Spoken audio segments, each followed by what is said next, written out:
More documents have been released by the hacker known as Guccifer 2.0, and this is another cache of documents that was stolen from the DNC about Hillary Clinton. Now, part of what they released is the dossier on Hillary Clinton from the DNC that he or she describes as, quote, a big folder of docs devoted to Hillary Clinton that I found on the DNC server. Now, of course, there's conflicting reports of who actually supposedly hacked into the DNC into their servers. They're saying it's Russian hackers. Media is still saying that it's Russian hackers. This Guccifer 2.0 says, no, it wasn't the Russians. It was me. I did it. I've got the documents. I'm posting documents. So it's not the Russians. It's not Cozy Bear or Fozzie Bear or whoever the fuck, the two different Russian hacker teams were. He's saying that, no, it was me. I hacked into it. Okay. Well, if we're to believe him, then that would mean that these documents are legitimate, and that's what we're still trying to figure out. Now, I wanted to get into some of the details of what these documents actually are, and this is from RT. They said on Tuesday, Guccifer 2.0 offered much more, including a roundup of past attacks against Hillary Clinton by 2016 Republican presidential candidates, which they named 2016ers, such as Senator Marco Rubio, Ted Cruz, Rand Paul, their criticisms over the former Secretary of State's handling of foreign policy, such as her decisions on Libya and Syria, as well as her rhetoric on groups like the Islamic State and Boko Haram, as well as relations on Russia and Israel. Now, the DNC collected all the info about the attacks on Hillary Clinton and prepared the ways of her defense, memos, etc., including the most sensitive issues like email hacks. Guccifer 2.0 wrote in his latest release of the alleged party's documents. Now, it's important to note that the DNC, Debbie Wasserman Schultz, or any of the spokespeople from the Democratic National Committee, they're not saying anything. They're keeping tight-lipped. They wouldn't deny its legitimacy of these documents, but they also don't confirm that, yes, it's our documents. Now, that seems a little suspicious, right? They haven't said anything. Weird. Especially considering the previous release showed collusion between the DNC and the media to help boost Hillary Clinton all the way back from last year, from last summer. Of course, they don't want to talk about that. They don't want to confirm it, even if it's their documents, because then it would absolutely prove without a shadow of a doubt that this whole primary has been rigged in favor of Hillary Clinton. They're kind of in a bind here. Anyway, so let's get into some of the details, right? Now, the 59-page master document details 2016 attacks, vulnerabilities, and subsequent defenses on issues including economic inequality, LGBT rights, ties to Wall Street, women's issues, Clinton's private email server, and the Clinton Foundation. However, the master document attacks and defenses focuses primarily on Clinton's support for NATO-led airstrikes in Libya in 2011. Now, we know where this is going, right? It takes the road straight to Benghazi. So here we go. I mean, that's the majority of Republican attacks right there. Remember, this is a defense document. This is the DNC saying, okay, this is how the Republicans are going to attack you. This is what they're going to attack you on. So, of course, what do the Republicans do? Well, they ignore a lot of the legitimate issues, and they say, Benghazi. She was there, she lied, Hillary lied, and people died. That's what happened. No, that's not what happened. Yes, Libya was a shit show, but that does not mean that Benghazi is her fault. It doesn't mean that Benghazi is Barack Obama's fault. What it is, well, we all know what happened in Benghazi at this point, or at least we should, okay? Now, they write that, RT writes that, using links to American news media, the DNC attempts to refute Republican attacks that claim the Secretary of State from 2009 to 2013 rushed into military conflict in Libya and then abandoned the country after Gaddafi's fall, leading to the attack in Benghazi and the rise of the Islamic State. Well, we know the Islamic State didn't have anything to do with Benghazi. The Islamic State was in Iraq in that time, okay? And they're former Baathists, formerly part of Saddam Hussein's regime. That's the majority of ISIS leadership at this point. And at that point, they are over in Iraq. Now, after we destabilized Libya and essentially destroyed the government there and overthrew it, well, it's been a breeding place for more fundamentalist Islamic terror, right? ISIS now has a foothold in Libya. Didn't have it before. But, you know, we had to go and do some regime change, which never seems to turn out very well for us, strangely enough. Anyway, more stuff.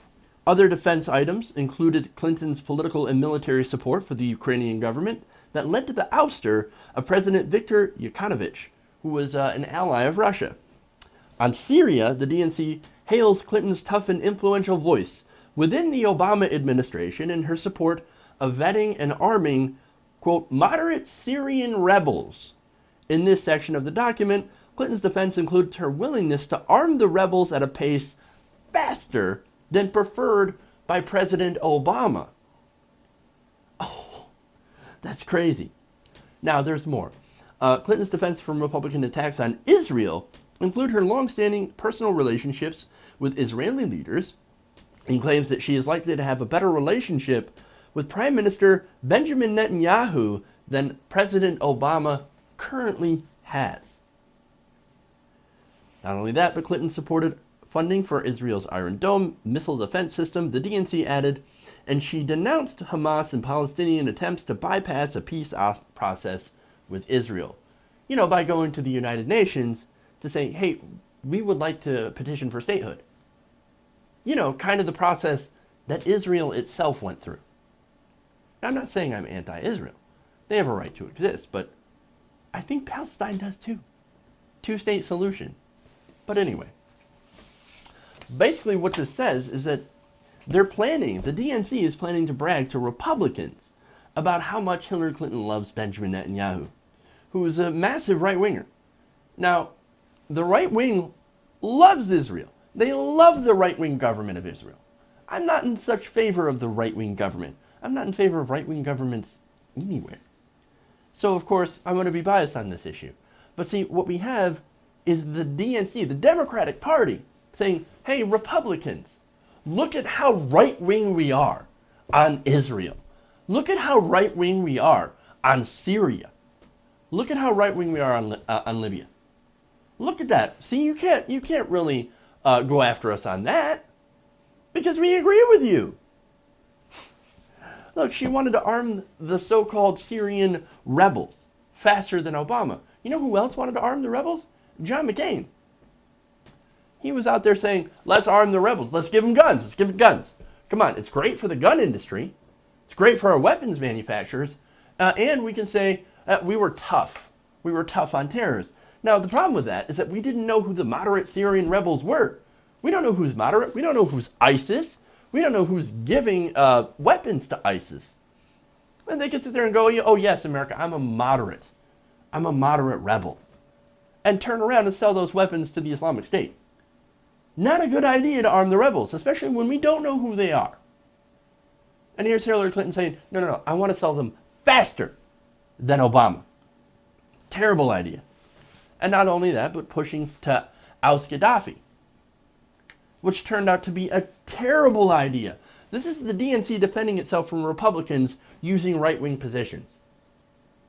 If anything shows you how far to the right that we've gone on foreign policy as a nation, it's these documents. How the so-called party of anti-war has now embraced war. Now, as for domestic issues, the DNC said Clinton's campaign would focus on finding solutions to income inequality. Well, what's one solution that they could adopt? Right, publicly supporting a living wage. That would be a start. Maybe advocating for it. Instead of $12, $15. But no, $12, that's where we start. Now, I know, maybe I'm not a good negotiator. Maybe I come off a bit strong on negotiation. But I say, you come to them with the most progressive position. And then you can negotiate from there. You come at them with $12 or with $15, you might end up with 12. You come at them with 12, you might end up with 10. You see how this works? You come at them with the most progressive position. Hillary Clinton says, no, I'm not going to start from the progressive position. I'm going to start from the moderate position, which is actually to the right of the center, and hope the Republicans go with me. Or I'm at least going to try to negotiate with Republicans so that we get even less in the end. Now, I realize you're not going to get everything you want with negotiation, but Jesus Christ, you got to be a little bit stronger. You got to come in with a strong hand. You got to say, no, motherfucker, this is what we want. You want to negotiate from here. This is our starting point. And we'll go from there. But she must have learned the art of negotiation from President Obama, who starts with giving them half of what they want. You're not going to get anything that you want if you already start out the negotiation by giving them half. It makes no sense to me. Anyway, on Wall Street, oh, this is good. The DNC's defenses of Clinton's Wall Street ties are scant. Well, you can't really defend that very much. But it does say that Clinton has signaled that she would be open to raising the capital gains tax rate, and that she has criticized Republicans for weakening financial reform following the Great Recession that began in 2008. Now, let's not forget that Bill Clinton weakened financial reform when he was in office back in 1999 by signing Gramm-Leach-Bliley, which, by the way, repealed Glass-Steagall. And now Hillary Clinton is against putting in a new 21st century Glass-Steagall. Now, I realize that wouldn't have prevented 2008, the financial collapse. But anybody who thinks that it's a great idea for the bank to be able to take your money and gamble it on Wall Street in their little casino game racket that they've got going on, anybody who thinks that that's a good idea, I'm suspect. I'm pretty suspect of them. It's a terrible idea. No regular person says, yes, go ahead and take my money, gamble it, and if you lose, well, the taxpayer's on the hook, because that's what happened last time. That's why we need a 21st century Glass-Steagall. But of course, she doesn't go for that. As far as regulation goes, very moderate Dodd-Frank type regulation is all I could see Hillary Clinton being in favor of. When we really need bold, decisive, progressive action to rein in the banks. Anyway, now there was also a women's section of the document, and it basically defends Clinton's record on gender equality and encouraging women to seek leadership roles. I don't have any issue with this part, so we'll continue. Now, this section does not include any reference to Clinton's record on sexual and reproductive health access. Okay. Now, the DNC also lists at length Clinton's dedication to same-sex marriage rights and LGBT rights in general, as well as her support from mainstream LGBT advocacy groups. Now, I have to note that it's only in the last few years that Hillary Clinton embraced same-sex marriage rights. It was 2013 when she finally evolved on that issue. Before then, she was like, maybe civil unions, possibly. But marriage, no, that's between a man and a woman. Remember, 2013, that's when she flipped. Oh no, I've been defending LGBT rights my entire career. No, you haven't. Actually, no. And it's kind of bullshit that you came out in 2013 and are saying and have been saying, no, I'm a huge ally of the LGBT community. No, you should admit that, hey, I came around to the idea because then I realized, oh, right, these people deserve the same rights as everyone else. Because if you don't come out and say something like that, if you don't come out, and say, I should have supported LGBT rights earlier because they deserved rights and I didn't realize it, then it just seems like you're pandering in order to get the votes. And sadly, there are some in the LGBT community that have bought that and said, oh, well, you see, she does believe love is love. Well, it helps to be there, maybe not from the beginning, because not everybody's there from the beginning, and I do believe that people evolve. But it just seems like with her, everything is politically expedient. And I guess that's why I have a real problem with that. But anyway, maybe I'm being too hard on her. Now, this DNC document also points out or talks about the email server. Now, it says when it came to the charges that Clinton improperly used a private email server to do official State Department business, The DNC line of defense was that Clinton had released 30,000 work-related messages and insisted that she followed every rule and went above and beyond disclosure requirements. I already released enough of them already. Stop hounding me about the emails. Well, I think that there might be something there, and it's worth a look. When the FBI says turn over all your emails, you don't just release 30,000 of them and say, I did enough. No. What don't you understand about give us all your emails? And I realize that's a hefty order, right? But she didn't follow proper procedure. And so she's got to listen and do what the FBI requests of her. That's just what you're supposed to do. She didn't follow those requirements. And I'm sorry, I don't care if you're Secretary of State, I don't care if you're a woman, you're not above the law. When they tell you to do something, you do. What does the conservatives always say? Oh, you're supposed to do everything that they tell you. Well, in this case, I kind of agree with them because these emails could contain some state secrets. Stuff that you want to keep private, which is the whole point of not having a home server, of having a server that is protected from hacks like these. But anyway, which by the way, the original Guccifer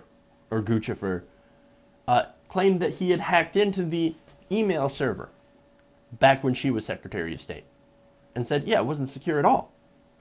It was super easy to hack into. Well, that's the whole problem. You want an email server that is secure. That's why this is an issue. But look, if these documents are legitimate, it shows that the DNC had all along planned to defend Clinton. And here's the real kicker about this. The one that should really get you irritated or angry. They even had a file from July of 2015 called the 2016 Democrats Position Cheat Sheet. And it's 7715, that's the date. Now, the cheat sheet features positions on various Democratic Party issues taken over the course of their career by the 2016 presidential candidates. Now, some of these include Vice President Biden and Elizabeth Warren, who both ended up not running. Now, Biden, he could have been a big contender, but instead, he had some personal tragedy happen, the death of Beau Biden, his son, so he decided now's not the time. But there was a chance that he was going to jump in. And here's the thing, they already had, even if he had jumped in, they already had everything laid out in advance for Hillary Clinton. They rolled out the red carpet for her and did everything to make sure it was Hillary only. And we know they weren't planning on Bernie to be half as successful as he was Ben.